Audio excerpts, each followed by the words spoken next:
แนวซื้อกินฉันนะแข็งแห้งคือเก่าบ่แข็งแห้งอีเป็นยังเขาบ่ได้เป็นเพียงเด้อแข็งแห้งคือเก่าล่ะบ่แบกไม่ได้คือเก่าเฮ็ดขาเนี่ยเด้จูดเด้ของกินก็บ่มีก็บ่ได้หั่นโอ้ยบ่อยากว่าเมื่อยเด้ของกินบ่มีบ่ได้ทานหน่อไม้จะน้อยเพิ่นแหละแกงหน่อไม้ก็ได้สิพาไปเอาของกินอยู่รถผู้ไปโอ้ยตายแล้วหิวเด้ไปหิวแนวกินป๊าดตุ๊หิวเดี๋ยวแท้ไม่บุญเลยหิวเลยจนหุบจนเหี่ยวมันก็บ่หิวจนหุบจนเหี่ยวนั่นแหละอันนางจิตบ่คันเจ้าไปหั่นเจ้ามีกินคุมื้อไปแน่นอนเอาเอาลูกล่ะบุญเด้ไม่บุญเลยแห้งเด้กำลังได้มาบ่ให้ได้แล้วบัดนี้อันนี้มีแล้วพอแล้วบัด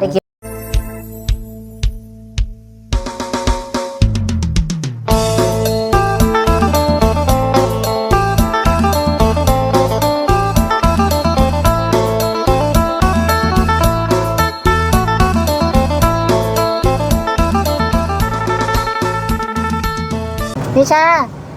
สบายดีพี่น้องเนาะกับทักทายสบายดีเด้อสบายดีพี่น้อง FC เบิร์สุขุสุคนมื้อนี้มาแต่ฮับหลานสาวก็เลยสิมาหาแม่อุษาโอเคพุ่นน้องนิชาหลานสาวนั่นเป็นเลนได้ทุกคนเนาะมื้อนี้พี่น้องแวะมาหาแม่อุษาพอดีทางอัน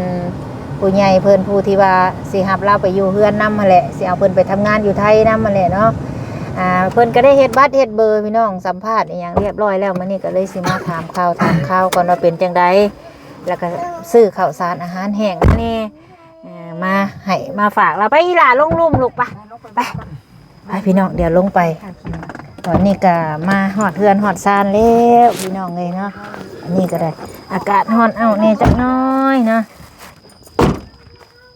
ปรุงไว้นี่ก่อนเดี๋ยวเข้าไปบ้านแม่อุษาก่อนนี่แหละบอนนั่นมาทำงานทำการกันนี่แหละทำแบบอยู่สิใดดอกเอาก่อนยังนี่แล้วบอนไม่เถ่ามาเฮ็ดงานหล่ะเอ้ยใช้ได้ประตูรีโมทนี่ฮะบดทานนะอุ้ยยาลูกยาเฮาเพิ่นลูกบ่เคยเฮ็ดเฮาบ่ได้ข่อยบ่มาได้บ่เฮ็ดไอ้ลูกบ่เฮาเพิ่นลูกเด้อบ่เฮ็ดไอ้ลูกเฮาสิชื่อใครรู้มาครับมันสิไปแล้วประตูนั่นเข้ามาลูกเข้ามาพี่มานั่งอยู่เพื่อนพี่ล่ะมานั่งอยู่ห่มพี่ลานซะอยู่อันไหนชูอยู่อันไหนเด้ออยู่อันไหนอยู่เอาเนี่ยเด้อติอยู่เอามันในลูกเอาน้องในไว้ลูกเพิ่นบ่เคยเห็นในลูกบ่เฮ็ดได้ลูกบ่เอางับได้เลยบ่เฮ็ดไปพาน้องคือนั่งเทิงๆไปนอนคืออยู่เทิงบ่ได้ลูกก็ได้นั่นล่ะสบายดีอุ้มเอาพี่ไม่เฒ่านี่แหละไม่เฒ่าอุหั่นอุชาไม่เฒ่าอุษานี่เข้าไปได้ลูกเข้าไปได้เข้าไปเพียงพี่มาอยู่ห่มพี่เพื่อนเราผู้ใหญ่เพิ่นช่วยหลานมาแต่ทำงานได้มานำน่ะสาวไปฮับเอาเขาแล้วก็แวะมาหาเจ้าเบิ่งดูเราอยู่เพื่อนบ่ได้อยู่ซื่อๆได้นี่พี่นี่ผู้ก่อนได้พาลูกเขาอยู่ในก็ได้นั่งไปยันมานี่เด็กพี่น้องแล้วเผาทานแล้วพาหลานสาวเขาอีพุ่นแล้วยันมานิชายันมาแม่นเบิดเลยเพิ่นเฮ็ดให้ผู้ใหญ่จะดีเพิ่นเฮ็ดให้แม่นเบิดเลยวันนี้เราอยากไปทำงานวันนี้แหละผู้ใหญ่ใจดีผู้ FC เพิ่นนั่นเลยสิเอาไปอยู่เพื่อนเพิ่นน่ะอยู่เมืองนอกเลยสิเอาเราไปอยู่เพื่อนเพิ่นโอ้ไปดูแลบ้านแม่นไปอยู่น้ำลูกไผ่เพิ่นสินะแบบคือเฮานี่อยู่บ้านสิแม่น่ะอยู่เมืองนอกเลยเอาล่านี่ไปเป็นหมู่ลูกไผ่แล้วนะเนี่ยได้เบิ่งดูแม่นเบิดแล้วคือหุ่นภาคนะแม่นบ่ได้เห็นบ่หลังนำหมู่น่ะแม่นโอ้หุ่นดูเราอัดคักคือหยังนี่เพื่อนเราพี่เราเผาถ่านได้นี่ตกกระแทบแล้วเนาะเราแห้งกันเป็นคนกระจวกกระจวยได้ไหมอุตสาเห็นกันต้องจีบงไว้อยู่เอาเราเพิ่นให้เราไปเฝ้าที่แล้วไปเป็นจังไหนครับพี่เอาสบายดีโดยสบายดีเป็นจังไหนอยู่ดีมีแห้งอยู่ป่ะนี่แหละ ละก็อยู่ดีไม่แห้งก็เฮ็ดทานน่ะเดี๋ยวบ่น่ะ ได้จักสอบเลย โอ้ยไม่อยากเว้าเนาะแต่ขวดตอนนั้นได้6เป้า ขาย อัน ไป นี้ แล้ว เริ่มอีกอันนี้เริ่มเฮ็ดใหม่เลยโอ้ยไม่อยากว่าเมื่อยเด้เมื่อยน้ำทานนี่เมื่อยจนสั่นได้ เมื่อยก็บ่เฮ็ด บ่แล้วบ่ได้แล้ว กินข้าวกินน้ำแล้วบ่มื้อนี้ บ่ได้ย่างแล้วยังบ่ได้กินนะ ข้าวเช้าอันใด ย่างยังบ่มีหยังกินบ่อยากว่า มีหยังกิน เอากำลังสิต้มหน่อไม้อีกหั่น หานอีกแล้วเป็นด้วงแล้วบัด ไปหาหน่อไม้หั่นดิอ่า เป็นจังไดอันไปสัมภาษณ์นะคะเพิ่นเป็นยังไง ก็เป็นจังได๋ก็โอเคและได้ให้แล้วแต่ว่าวันที่13วันที่ สิได้ 13 เพิ่นว่าอันบ่ โดย วันนี้วันที่ บ่ไล่ได้อตัวนี้ 27 ไล่วันที่13เดือนหน้า วันนี้วันที่27 โดย นับไปนั่นฉันเพิ่นว่าเดี๋ยวนี้นั่นถามอยู่เพิ่นชื่นก็ถามเพิ่น โอ้ย แต่ว่าอยากเว้ากับเจ้า ว่า เติมบ่ได้โทรศัพท์จิมมี่นั่นมันบ่เข้าหั่นนะเขาเล่นเกมเด้ ทางมันตันบ่ แม่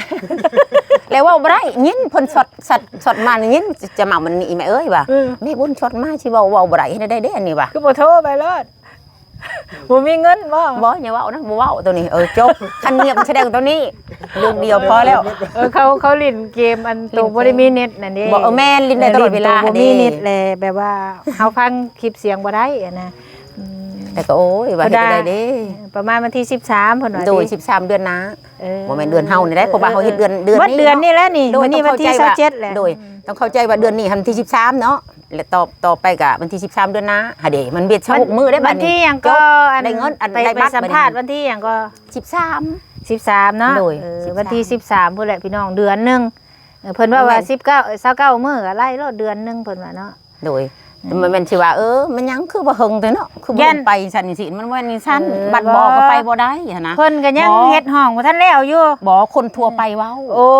มีสั้น รอบัตรอยู่ โดย สิเด้อ คน ย่า ทั่ว เข้า ไปเฮ็ดได้เด้ว่า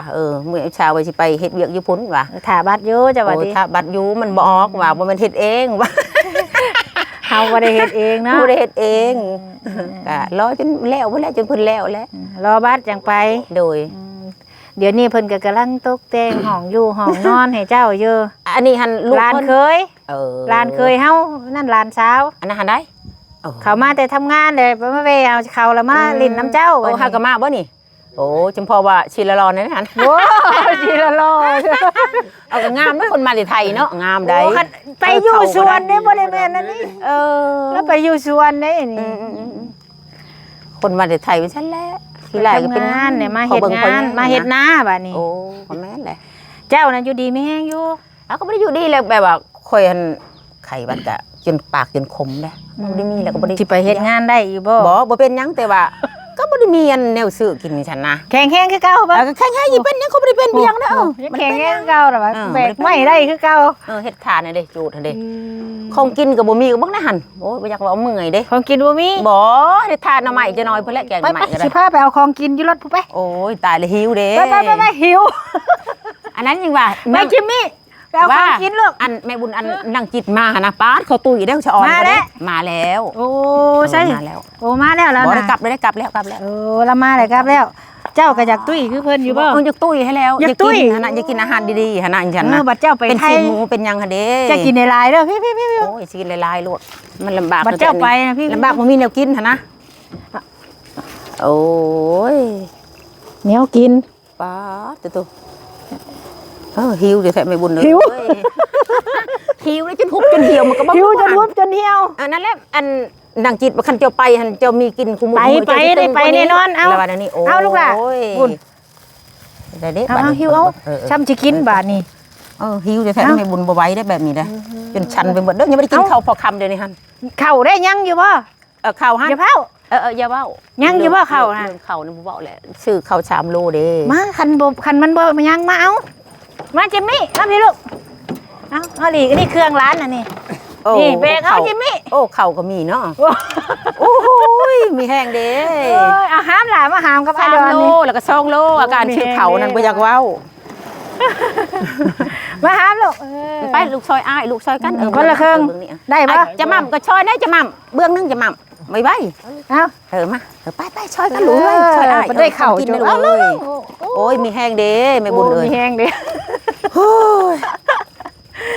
กำลังอุกว่าเฮ็ด นี่ ได้ เอา เด้ ขึ้นดิขึ้นดิเอาขึ้นพี่ เอาว่ามื้ออื่นสิขวัดทานชื่อเขาอีกว่ะจาก3 กิโลหันมื้ออื่น เอาพี่มานั่งห้อง ไป พี่ ไป ยูพุ่นน่ะหลานเช้าข่อยจะเป็นตาแพง ขี้ลายเธอเด้อ มานั่งน้ำยายลูกมา ว่าขี้ลายเธอว่ะคือกันกับพอได้หน้าตาได้หั่น ตกได้ลูกตกหลานสาวข่อยอันนี้สิ้นหมู เอาไข่แท้ เจ้าอยากมักไว้ตู้เย็นเอาไข่ก็นอนนง เข้ามานั่นน่ะย่าไม่สั่งบ่ต้องเข้ามาเด้อ แต่บ่มีแนวกิน อันนี้ก็โครงไก่อันนี้ จักเป็นอะไรหน้าตาก็ย่ามันเนาะบ่ได้ล้างบ่ได้เลิงบ่ได้จังเลย บ่เป็นหยังดอก เขามาแต่ น้ำ ป่า มาพี่ลูกน้ำมา มาแต่ จอย ป่า หิวเนาะบ่มีความ บ่ กิน มี บ่มีความอยู่พี่น้องเอ้ย เมื่อวานนี่ซื้อ20,000ก็ซ้ำนี่ซีนหมูมันมียัง20,000ปันมาน้ำได้สาน้ำกันเบิดกับคนนะแล้วก็ตำมะฮุงแล้วบ่หันหาเด นี่เพิ่น ตำ อันนี้นั่น มือ มาลูกมานั่งน้ำยายอยู่ลูก มานั่งลูก โอ้ยหลานสาวข่อยเอ้า บอก อันนี้นั่นเป็นโครงไก่เพิ่น โดย บอกว่า อันนี้ทางผู้ใหญ่ผู้ที่ว่า โดย เพิ่นสิเอาเจ้าไปนี่แหละ โดย แล้วเพิ่นให้ข่อยน่ะซื้อโครงไก่มายันว่าเจ้าจะต้มให้อันลูก2ตัวเจ้านี้นะเพราะว่าพี่น้องทุกคนผู้ลังคนก็ฮักสัตว์สินะแบบเราฮักของเราสินะเราก็อยากเลี้ยงอันนี้เฮาปกติเนาะคนเฮามันบ่คือกัน โดย เพิ่นก็ได้ว่าให้ซื้อแล้วก็เฮาคนอยากกินก็กิน กิน เป็น ได้ อันนี้ เหมือนกั เป็น นโค้งแต่งามพี่น้องเนี่ยอันนี้เป็นหมูบัด โดย อันนี้ผักบัวคันว่าใบมันจะกินห้างมันอยากเสียบไว้ขี้ดินก็เสียบมันจึงได้กินอีก โดยเสียบและแม่บุญ นี่ เสียบไว้ เสียบบัดเจ้าบ่อยู่ให้เด็กน้อยฮดเด้อลูกเด้อจังน้อยก็อีกบ่โดน พดแล้วลูกเขาก็บ่เป็นหยังดอก อันนี้ก็ เขาบ่ หั่นแม่นแล้วก็มักไว้ปิ้ง โดย ให้ลูกให้เต้ากิน แกงออมหั่นแหละพอได้ชนน้ำหั่นนะ อืม ประหยัดหั่นแหละ เฮ็ดสู่ลูกกินเนาะ โอ้ยมีแห้งเด้มีเขาวว่ามื้ออื่นเด้มื้ออื่นสิซื้อข้าวขวัดทานแต่เช้าว่ะ มาทันเวลาพอดีเนาะ มีแห้งเด้สาธุผู้หลักผู้ใหญ่ทางใดก็ได้ โดย ที่มีใหญ่เพิ่นหั่นแหละที่บุญ ผู้ที่ แห้ง เพิ่นสิเอาเจ้าไปทำงาน โดย อยู่ไทยหั่นแหละ โดยที่เพิ่นอยากเอาไปอยู่น้ำเนาะ แม่นเพิ่นก็เลยให้ซื้อแนวกินแนวอยู่เพิ่นบอกว่า โดย ซื้อซีนซื้ออาหารสดนี้ อันนี้ยันว่าเจ้าอยากตำมะฮุ่งเจ้ามีมะฮุ่งอยู่แล้ว โอ้ นะ บ่ให้เว้า กิน ยันว่า มื้อ นั่นแหละมาให้เจ้าเป็นหมักเด่นหมักนาวพี่น้องมาให้เรามีกระเทียมแน่อยู่นี่ยันว่าเด็กน้อยเขาอยากตำมะฮุ่งเนาะ ตำกูมือมาหูนั่นแรงวันนี้กินตำมะฮงแล้วก็ชิ้นหมูคือว่าเลยซื้อนั่นแหละหน่อยนึงแหละแล้วจมเด้อมื้อนี้จมว่าโอ้ยว่าคันได้ขวัดทานได้กินดอกชิ้นมื้อนี้ว่าจะหา10,000ว่าซั่นวันพุธซ้ำเด้มื้อนี้เด้ มีอยู่กายมา เฮ้ย นี่ บ่ให้ ให้ได้แล้ววันนี้ อันนี้ ได้ มีแล้ว พอแล้วบาด ได้กินหลายมื้อเติบอยู่ดอก โดย ว่านี่เนาะ โดย ผู้ที่ว่าพี่แดงอันนี้ผู้เป็นอยู่ประเทศโปแลนด์พี่น้องผู้ที่เฮ็ดบัตรให้เรา โดย ผู้สิให้เราลงทำงานทำการอยู่น้ำลูกน้ำหลานนั่นแหละเนาะประมาณวันที่13บัตรสิออกว่าซั่น โดย ก็พอดีกับทางนั้นเพิ่นก็กำลังอันกะเกียมแบบเฮ็ดห้องอยู่ห้องนอนให้ โดย ไปคันเจ้าดุเพิ่นบอกนะที่ก็มีเจ้าจะปลูกผักปลูกมีปลูกงามแล้วให้ลูกเพิ่นโทรเอาแม่ค้าเขามาเอาอยู่ในห้านเพิ่นมาอยู่ในชวนนั่นเลยลูกคือเจ้าค่ะเจ้าอยากเผาทานไหมก็มีล่ะว่ะ เราบอกคันเจ้าอยากเผาทานล่ะว่ะ เผาทานแล้วเนาะ คันเราเมื่อยก็ปลูกผัก โดย คันเฮาบ่อยากเฮาก็บ่ปลูกเพิ่นแล้วแต่เจ้าเพิ่น ปลู บ่ ก ได้ แล้วผักนี่ปลูก นั่นแหละปลูกกินเฮา โด บ่ ย ได้ขายก็ได้เว้าน้ำลูก แม่นแล้ว เต้าเพิ่นว่ายันแต่ลูกและให้ขี้ฮอดแม่ บ่เขาอยู่ อด ได้ เอา ดอก เด้ออยากได้เงินอยากได้คำเด้อ เฮาไปหาแม่ไปหาลูกเอ้ยก็คือแบบนี้นั่นแหละ ไปหาเงิน สิว่าชื่อเขาเนาะเดือนละเป่าป้ายอย่าได้เผื่อหมาเผื่อยังให้ได้เป่า สอบ ป้ายเดื สอบห นึ นึ่ ง ง600,000 นั่นเห็นแล้วบ่ อันนี้คือปกตินี่600,000 700,000นะอันนี้แบบว่าเฮา โดย ซื้อไปช่วยเรือแล้วเขาเจ้าก็ลดให้ โดย นะซื้อนี่ก็600,000อันนี้ก็150,000 ว่ามันแพงงามอันเดียวนี่ อันนี้ก็50เฉพาะอันนี้ครับอันนี้ก็200,000ได้นี่ โดยแม่น ส แล้ว องแสนนี่แนวกินนี่ แพง พี่น้อง ยัง อันนี้ก็ แล้วแต่ 60 70 โดย พอดีซื้อวัดมานี่ก็พอดีเอ้าเบิ่งยังเหลืออยู่ อันนี้ก็พอแล้วนี่แพงไข่นี่ก็ได้ แพ เส้น ง หาเช่น6ไปแล้วโอ้ย จักใส่บุว่าใช้เงินเจ้าพอได้อันเติมเน็ตพอได้ว่าอัน หน่วยละ3,000ไข่ไก่ก็ได้ เออ แพงเลย แพงเนาะ แพง อืม อีหยังก็แล้วแต่ยังวะ พอได้ คนดูอยู่ไปนี่แหละ อดอาจักหน่อยก็ได้ไป แม่ก็ แล้ว ไปหาเงินหาคำที่แหละเฮ็ดได้ อ้าวพอได้อันไว้เติมเน็ตพอได้โทรหาข่อย โดยขอบใจเด้อแม่บุญเด้อ เงินเหลือซื้อกัน โดย ของอยู่ของกินนี่แหละไว้เติม โดย กับผู้ใหญ่ผู้ที่เพิ่นสิเอาเฮาไปนั่นแหละมีแต่บัตรเบอร์ออกแล้วก็แ มีคันว่ามันออกเนาะเจ้าก็โทรบอกคอยเด้อ โดย ว่า บ้านนั่นแหละ ได้ เพิ่นบ้านอันนี้เป็นสมมุติมันออกแล้วก็โทรบอกเพิ่นวันนี้เมื่อวานนี่ถามอยู่เมื่อวานนี่นะ บ่ถามเพิ่นก็ย่าฮอด โดย วันที่ที่เพิ่นนัดนะเพิ่นให้ก็ดอก โดย เพราะเพิ่นก็เว้าอยู่เด้ว่า29มื้อหรือเดือนหนึง โดย เพิ่นก็เว้าอยู่เพราะว่ามื้อนี้ก็หากับวันที่27มื้อนี้ก็ได้พุ่นแหละเดือนหน้าออกมาวันที่13พี่น้องเพราะว่าเฮาบ่ได้เฮ็ดด่วนคันเฮาเฮ็ดด่วนมันผัดแพงเด้บาดนี้ แพง 6,000 6,500 7,000 แม่นแล้วแม่บุญเลย 6,500นี่3มื้อเพิ่นเว้า5,500นี่7มื้อ เนาะก็ยาแล้ว ตามงบ สำนี ตามเงินคันเฮาเฮ็ดไว้ผัดทั้งเพิ่นก็ยังเฮ็ดห้องอยู่บ่ โดย นอนนั่นแหละพอดีแล้วเพื่อเฮาเบิ่งลูกเบิ่งเต้าเพื่อหาเงิน อันนี้ได้สิไปหาลูกก้าบ่ ไปแล้วไปหาลูกค้านี่ สิไปกับไผบัดนี้ เอาไปกับแม่หลอกแม่ลาแหละแบบว่าเชียวแม่อุเด้แม่อุตสานั่นเชียว มัด กัน เป็นบ่เจ้าลูก เป็นลูกค้าดำหน้าก็งามได้ดำหน้าได้ ตอนดำหน้าข่อยบ่ได้ไปหมอนี่หมออ้ายไป ผู้อ้ายไปนะ กับเจ้าเนาะ โดย มีแห้งแน่ที่ได้ มีแห้ง ทั้งข้าวได้ทั้งแนว ข้าว กินเนาะว่าบ่ติเจ้าแหละแม่อุตสาห์ ได้ เล ได้ ย ปัดขวดชุดก่อนได้7ซอบเนาะ7ซอบก็ซื้อข้าวกับข้าวลูกเพิ่นยังประมาณได้10โลตอนนั้นหั่นนะแล้วก็ซื้อกับบ่ติดอก1เช้า1แรงเนาะข้าวปันมาที่ฉันก็2เวลาบ่ว่าจะให้กิน3เวลาคือคนน่ะนะ2เวลาแล้วก็คนในที่เขาอยากก็กินให้ลูกเต่าหั่นเด้ปัดตอนนี้ยังไม่ได้กินข้าวนี่ยันกระเพาะเป็นกระเพาะได้เท่านั้นแหละกระเพาะต้องกิน2คำ3คำเนี่ยกินข้าวดีดอกมื้อเช้านี่นะเป็นกระเพาะ บัดนี้ใครดอกคือโครงไก่กับซ้ำสิกินเดี๋ยวสิ้นหมูก็ได้หลายมื้อเติบอยู่ดอกบ่ติเด้อพี่น้องเอ้ยบ้านเฮามันหาเงินหาคำมันบ่ แบบนี้แหละอาการหาเงิน มันยาก แบบใดแหละมันบ่ลุงบ่ลาย เอาจนได้ก็ได้ไปพุ่นก็ได้กินอิ่มสบายดอกก็แน่ว่าเฮาไปแล้วเฮาตั้งมุกตั้งใจบัดนี้เพิ่นอยากให้เฮามีรายได้ โดยแม่บุญ เงินเดือนซ้ำนั่นก็โอ้ถือว่าเพราะว่าเฮายังเฮาไปอยู่ไปกินน้ำเพิ่นอยู่เรือนอยู่ซ่านเพิ่นงานเนาะไปทำงานเฮาก็บ่ฮู้ดอกว่า มันสิสบายหรือยังเฮาก็เฮ็ดคือเฮาเคยเฮ็ดนี่แหละเฮ็ดงานเพื่อสิได้เงินมันก็บ่แม่นของง่ายผู้เพิ่นช่วยเฮาเพิ่นก็เฮ็ดงานคือกัน โดยก่อนจะได้ซ้ำนี้เนาะ แม่น ที่บ่เกินซานใหญ่แบบนี้นะเพิ่นก็ลำบากแม่บุญก็คิดแบบนั้นแหละ นั่นแหละเพิ่นช่วยเฮามี โดย บ่อนพักบ่อนเช้าแหละค่ะเฮาไปหาเพิ่มเฮายังหนุ่มนี่ โดย นะ มาพี่ลูกมานั่งอยู่นี่นะนั่นไม่เท่าพี่ป้าดพอเท่ากระดูกเลยเนาะคือพ่อคักอีหลีผู้หญิง นิชา ได้เห็นงัว ฮะผู้เพิ่นเห็นงัวเพิ่นเกิดอยู่ไทยฮะงัวอยู่ไสมันห้องได้งัวน่ะ มันห้องนั่งให้ไป พี่มานั่งน้ำยายพี่ไว้ไว้ดิ แล้วก็2 ปีไป โอ้บอกไทยเนาะ เกิดอยู่ไทยคนที่เลี้ยงบัด อ๋อ เป็นคนไทยสินะบัดพ่อแม่คำจังได้มาเห็นเลยลึงปาก เป็นไทยบัดนี้เนาะ ลึงปากแล้วเล่าวเนี่ยปนกัน โดย คือเจ้านี่แหละนี่คันว่าไปเป็นตาอยู่อยู่ได้แล้วนี่เพิ่นก็เฮ็ดบัตรทำงานให้ โดย คันว่าโอ้ยยังเอาลูกมาอยู่นำเด้หมอน้อยนี่ไปนำได้หมอนี่ก็เผาเฮือนหมอนี่เนาะแม่ได้เงินก็ฝากมาให้ลูก ซื้อเขา คะแนนจะดื้อ ซื้อของอยู่ของกิน เด้อคะแนนจะดื้อจะไปลักมกจกฮอบ้านเมืองเพิ่นจะไปลักอันนั้นอันนี้ เป็น เพิ่น โทษและหลัก เพิ่นจับเด้ บ่เฮ็ดและหลัว คันเฮาไปลัก แม่ยังบ่เคย ของ เป็นบลักเนาะคำบลักเนี่ยโอ้ยเห็นพี่จังก็บ่ได้ได้แม่บุญ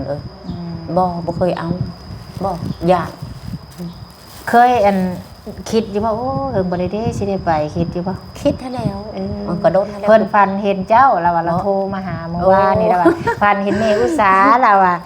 ชื่อแนวกินไปให้เราเด้อยันเราบ่มีข้าวบ่มีน้ำเราว่าสิมาแต่วานนี่แหละ เอา ข่อย ก็ นะ คิดเว้าได้เว้าโอ้ว่าเฮ็ดได้เด้จังซั่นได้เว้าได้ว่าแบบนี้บัดสิไปนี่ข้าวให้ลูกกินก็บ่มีวะ สิจังได้ก็แล้วแต่ดอกไปจังได้ก็คันได้ไปแท้ๆว่ะบัตรออกหั้นนะสิขอเว้าก็ไม่บุญว่าซั่นในใจเว้าอยู่เว้าแบบนี้แหละ บ่ต้องคิดแบบนี้บัตรออกมาแล้วก็ได้ไป โดย ได้ไปแล้วก็เพิ่นก็สิหาโทรศัพท์นี่แหละเลยไว้ให้เจ้าบ่ได้ติดต่อหาลูก โดย เป็นได้คือโทรบ่ได้ มันบ่มีเงินบ่โทรศัพท์เฉพาะ วันนี้เติมเด้อแม่บุญเอาให้แล้วเติมวันนี้เติมเน็ต เออ ดีใจแล้วบัดนี้มีให้มีแล้ว ได้ดนปานใดนี่สอบ อันนี้ฮะก็ได้เดือนนึงเธอก็บ่ฮอดเดือนได้บ่ฮอดแล้ว จักคน มีหลาย กินข้าวเท่า3บ่ ก็3แล้วก็บางเทื่อลูกมาได้ซั่น โอ้หมอนั่นบ่ แม่น เป็นได้อยู่บ่เงินไปเฮ็ด โอ้ นะ ยอย่าเว้า200,000 มาให้แม่ แล้วก็โทรศัพท์แล้วก็อันนั้นชื่อชง ชื่อเกิบมาซั่นนะ คะแนนเขากุ้มเขาแม่อุตสา แม่คอนกว่าจังหาแสนลูกเอ้ยว่า200,000มันเว้าดอกแม่ว่านี้เห็นว่าก็ได้ไปซื้อข้าวซะ5โลหะดิซื้อของอยู่ของกินแน่หันหมดไปเลยเด้จังซั่นนะ เขาเด็กน้อยเขาจะได้ส่งได้เสื้อ แม่นส่งก็ตัวละ200,000แล้วเนาะ แม่น ส่งยีนหั่นนะ เฮ็ดงานจักได้เงินเท่าใด ได้เงินล้านเอ็ด โอ้ ปัดเบิกอีเด้เบิกเติมน้ำมันรถหั่นเด้ โอ้ กับหมูหั่นเด้ขี่รถหมูหั่นเด้ โอ้แล้วก็ให้โม แม่นแล้วก็เอาออกน้ำเขาจากแสน นอน ห้า อยู่พุ่นบ่คือมานอนอยู่ บ่ เรือน นอนอยู่พุ่นปัดเวลามาวันอาทิตย์แล้วมาเลินจังนะ โอ้ ปัดอื่นเสาร์ก็มากินข้าวอยู่พี่อะเดี๋ยวนะ แบบว่ามามื้อนี้วันอาทิตย์เนาะแล้วมื้ออื่นก็มื้ออะเด้ก็ได้กินข้าวอันนั้นมันไปเปลืองไว้ซั่นแหละ อืม ยายได้ลูก ยาเขาในเขาได้เงินได้ค โดย ำใครดอกให้เขากุ้มเขาอันนี้ก็ใหญ่แล้วก็หาทำงาน อันนี้หันปีหน้าไปฮือบ่ให้อยู่แล้ว ให้ไปกวาดตลาดปลาตลาด อืม ปีหน้าก่อน อืม ยาซะว่าคงเฮียนรวยว่าบ่ได้ดอกแม่ก็บ่ไหวกันแล้ว เขาให้เดือนเท่าไรก็เอา เดือนละ1,500,000 เออ วันละ50,000กีบก็ยา อืม ไม่อยากบอกเลยว่าหาเงินแบบนี้แหละทานเทินกับเนาะใหม่ต่อก็บ่ค่อยมีแมันบอกคือแม่อุตสาหเฮ็ดกันนะก็ได้เท่านั้นละน้อยนี่แหละนี่จังได๋ก็ขวดได้บ่6ชอบ7ชอบปัจจุบันที่เจ้าเห็นนี่ก็ได้7ชอบอ่ะเด้ ไปขายชอบเท่าไรบ้าง ชอบ35 อืม ก็เลยบ่เทเพิ่นซื้อซอยสอบหนึง อืม 40เพิ่นให้นั่นอันนี้ก็ได้ข้าว3โลแล้วเด้ตื่มใส่ 2,000หั่นนะ3โลก็42,000เด้โลละ14,000 ดีใจน้ำมีแต่เจ้าขอบคุณแม่เพิ่นเด้อที่เพิ่นมีตาสงสารเด้อแม่อุตสาห์เด้อข่อยสิเมื่อเด้อ โดยจ้าถูกเดิมแม่เด้อขอขอบคุณแม่แดงที่อยู่และต่างประเทศและจังใดก็ขอให้แม่นี่อยู่ดีมีแห้งสุขภาพแข็งแรงนะแม่เด้อแข็งแรงนะแม่เด้อมาชดมาช่วยจริงๆแล้วลูกเต่าก็ได้แต่ก็ให้โชคให้ลาบอยู่ดีมีแห้งให้เป็นห่มโพห่มใส่ลูกน้ำเต่านะแม่เด้อนะแม่อุตสาห์จังใดก็ได้จ้าถูกแม่เอ้ยนอนหลับพันดีให้อยู่ดีมีแห้งตลอดไปแม่ก็ได้ โดย สาธุผู้ขาก็ได้กินย้อนช้อนทานเพิ่น โดยทุกสิ่งทุกอย่างที่ผ่าน โด มาย เนาะ โดย ได้จากผู้รักผู้ใหญ่เพิ่นเฮาก็ได้ ท่านบ่จากหลักผู้ใหญ่เพิ่นก็สิบ่มื่นหูมื่นตาปานนี้แม่บุญเอ้ยผู้ขานี่ก็ได้สาธุทางใดผู้ขานี่ก็ได้ เฮาเนาะ โดยเเฮาบ่ได้ลึกษาประมาทคุณ บ่ เพิ่นมีงานมีการเฮ็ดแล้วไปเฮ็ดพวก โด เฮาย เฮ็ดได้ คันสมมุติเพิ่นเนาะแบบว่าเรียนๆกันน่ะนะก็ใจหันนะแบบว่าผู้หลักผู้ใหญ่ที่มาช่วยเขามาหันนะเฮือนหลังนั้นแน่เฮือนหลังนี้แน่หันนะสิเฮ็ดไปเรื่อยๆคันว่าเรียนกันสมมุติเฮือนผู้ใหญ่เพิ่นหันนะ สิไป ที่ชอบที่ช่วยเพิ่นที่เอาแห้งชูหันนะ โอ้คันความคิดนะ โดย คันเรียนเพิ่นอยู่ใกล้กัน โดย เฮ็ดในผู้นี้แล้วเลยสิไปเฮ็ดในผู้นี้ ฉันมือต่อมือคิดในใจ เออ ก็บ่ได้ลง บ่ได้เงินก็ย่า บ่แล้วแต่เพิ่นคิดเห็นว่าแต่ลูกทางนี้บ่ให้หิวจ้ะนะ เออ ชูไปคิดผู้เดียวในใจ สมมุติว่าไปทำงานเนาะ โดย เพื่อนเพิ่นใกล้กัน โดย ไปเฮ็ดในผู้นี้แต่มื้อนี้ไปเฮ็ดในผู้นี้ โดย มื้อนี้ไปเฮ็ดในผู้นี้ เพิ่นใส่หยังก็สิเฮ็ดแม่บุญเอ้ เอย อจะตอบแทน ขาด เพิ่น อีหลีปัดได้อยู่เพิ่นได้อยู่ย้อนชอนทานเพิ่นเนาะพี่ๆน้องๆเฮาได้ว่าเพิ่นมีเพิ่นก็มีเพิ่นมีเองเนาะเฮาทุกข์เฮาก็ทุกข์ไปอะนะคิดน้ำตาออกแล้วก็คิดไปคิดมาแหละเพิ่นมีเพิ่นก็มีอะเด้เพิ่นมีเด้ปัดเฮาบ่มีเด้เฮาก็อยู่ตู้ไปหากินข้าวกับบนกกไม้ตัวนั้นกกไม้ตัวนี้ในห่มต่ำห่มมาเด้ชีวิตนะคิดได้เบิด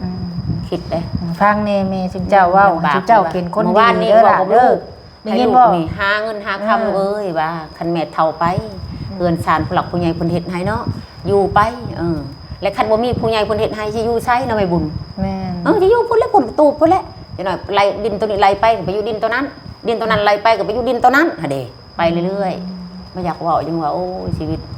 ยังคิดทวนคืนอยู่ด้วยมันสิว่าได้แบบนี้ดีใจไปเรื่อยๆจังนะก็ดีใจอย่างนึงบัดคิดอย่างนึงแม่บุญคิดกลับหลังหั่นนะ ต้องคิดแล้วคนเฮาก็สิคิดย้อนหลังคิดไปหน้าผู้มันจังเจริญ แต่ว่าคิดไปหาเพิ่นนี่ก็โอ้ยมีแห้งอะนะมีแห้งแล้วแบบว่าได้กินอิ่มอะนะกินอิ่มได้กินอิ่มไปอยู่กั ชั่ บ ว เพิ่ มื้อน นี้บ่ได้กินอิ่ม ชั่วมื้อนี่บ่แล้ว อยากว่าซั่นซะ อยากได้หิวแล้วบ่มื้อนี้เห็นแล้วบ่เว้าเมื่อกี้น้ำเจ้านั่นยังบ่ได้ฮู้ว่าชื่อไปยังมันบ่ก็เว้าก่อนแล้วว่าโอ้ยหิวอาหารนี่แม่บุญเอ้ยอยากเด้อยากต้มน้ำไม้อะเด้ปัดชื่อชีหมูว่าในซ้ำนี้นี่ก็20,000นี่ อ่านหมดแล้วเด้ กราบเดียวบ่อิ่มจ้ะ ปันมาแน่เด็กคนแน่นี่ อืม กินไปเมื่อเช้านี่ซ้ำนี่แล้วนี่ มาข่อยน้ำหน้าสบายสบายสมมุติว่าแกงเนาะคนกินตอนมันเบิด บ่ มาอาจารย์ในแต่น้ามัน มื้อหน้ามื้อในนี่คันหมดบุญซุมนี้ซองโตนี่เนาะ